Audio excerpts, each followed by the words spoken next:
I'm Neil Burgess. I'm the president with the Shipwreck Preservation Society of Newfoundland and Labrador.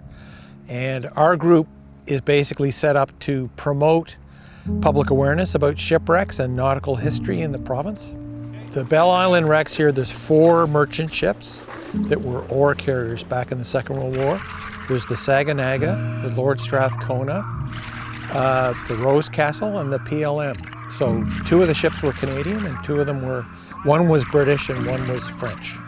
The 5th of September in 1942, German U-boat U-513 came into this bay on orders to look for ships here at the mine. Underwater, using its periscope, it torpedoed 2 of the ships, the Saganaga and the Lord Strathcona, killed 29 men on the Saganaga.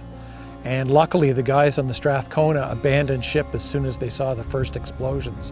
So the Lord Strathcona had no crew aboard when it was sunk by the torpedoes. That was a lucky break for those guys. And then 2 months later, on the 2nd of November, 1942, a second U-boat came in. It was U-518, and it came in the middle of the night and attacked on the surface and sunk 2 more ships, and that was the Rosecastle and the PLM-27.